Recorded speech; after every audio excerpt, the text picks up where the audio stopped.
Children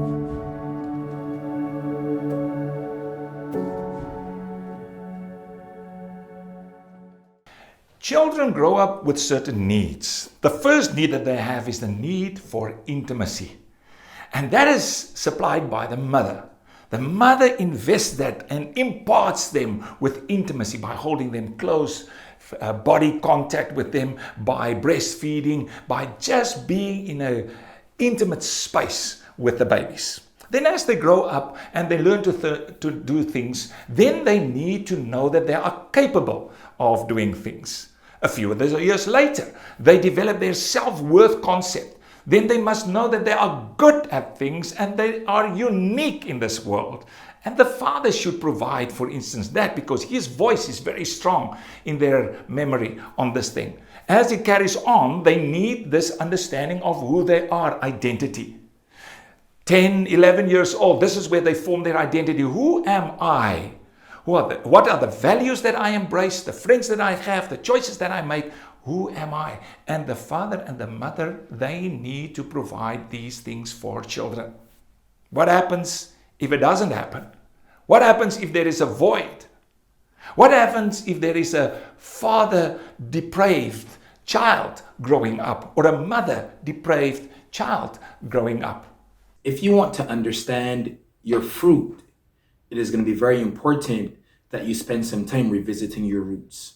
And so let's really now assess what are some symptoms that you may be experiencing from a father or a mother wound.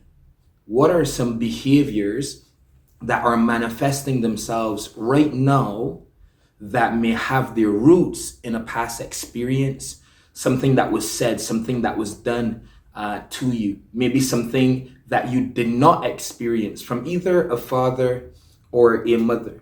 Start by reflecting on the needs that you may have had as a kid, as a child growing up, a need that wasn't met. Today, there's a measure of hurt and pain that you may very well be living out of and not even realize it. And we want to address that today. So it's time for us to assess what are some of the symptoms that you may carry. Now, if life continues and they grow up, there is what we call generally insecurities, father and mother wounds that reflect in insecurities that they carry. How do we see this?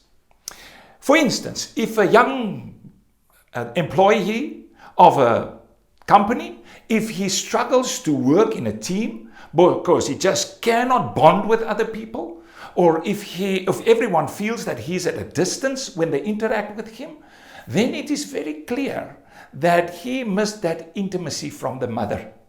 And therefore he can't be emotionally intimate with other people.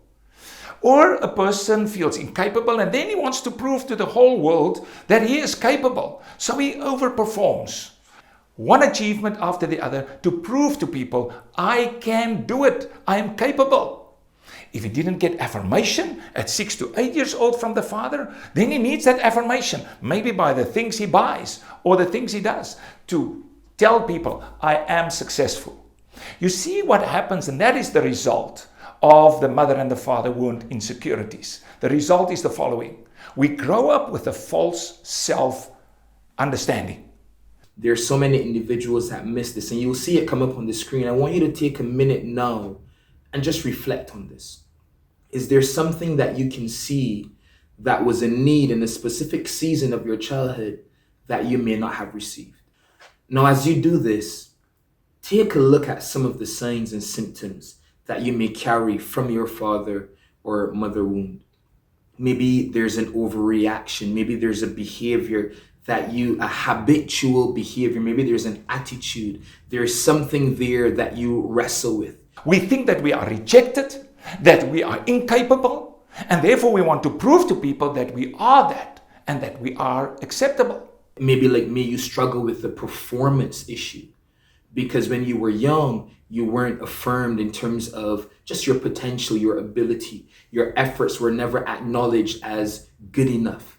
There was always room for improvement. You were always supposed to do better. And as a result, now there's this need for validation from people. Maybe there's fear, maybe there's anger, Maybe you're defensive, maybe you're possessive, or you struggle with being manipulative. Maybe they're destructive tendencies that you may carry. Those are all coming from somewhere. And we want to take some time to address those, to figure out where did those come from, the desire to prove yourself. Take some time now, look at the screen, and maybe pause for a minute and write down the ones that resonate with you. Write down the areas that as you read them, you say, you know what? Yes, this is me.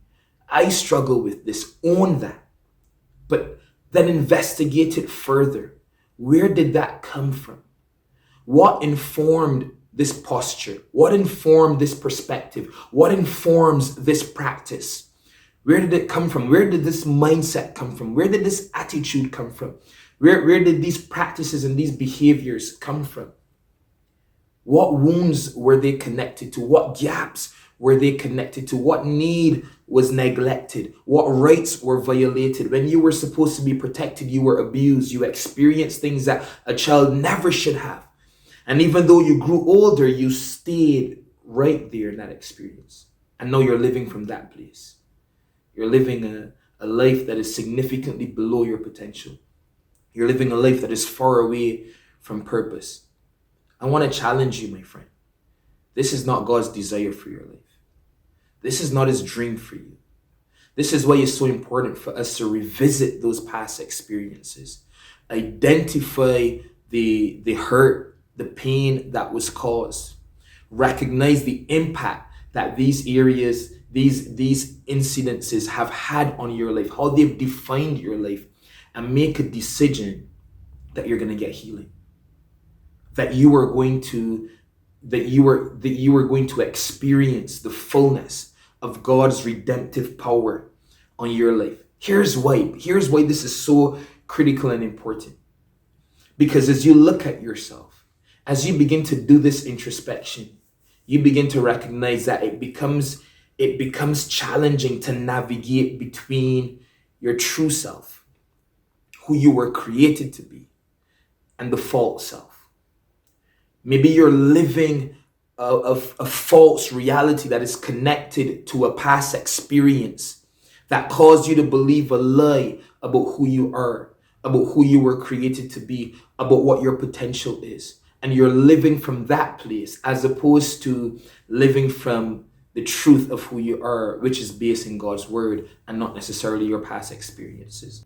So many individuals are functioning and making decisions from a place of insecurity, from a place of pride, of arrogance, of being manipulative and defensive. They're living out of their false self because of an experience that caused them to believe a lie, because of an experience of not being affirmed related to your potential. Now you live from the lie that you have to perform in order to feel valued.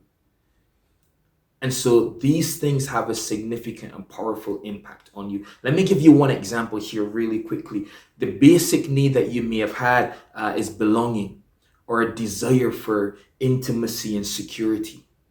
But the wound that you could have experienced as a result of not meeting that need was rejection. You experienced a form of rejection that violated or created a gap where the need for belonging and intimacy was present. And it led to this excessive desire for acceptance, because belonging wasn't met, or belonging was met with rejection. And now there's this hyper excessive need of wanting to feel accepted, wanting to feel a sense of belonging so much that you are willing to do things that you know are not right just because it allows you to connect. Just because it allows you to feel a sense of belonging. And at that point, you are living from the place of other people's opinions.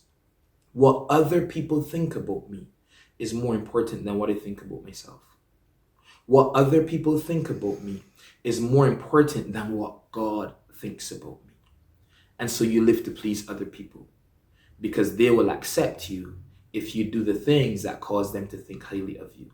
But if you live for people's acceptance, then you will die by their rejection. You've probably heard this quote before, and it's really powerful. I want to challenge you. You don't want to live from a place of a concocted belief and programming that leads you to determine your worth based on what you have, what you do, or what other people think about you. No, you want to live from the place of truth. This world is now wounded because of the father and the mother wounds that people carry.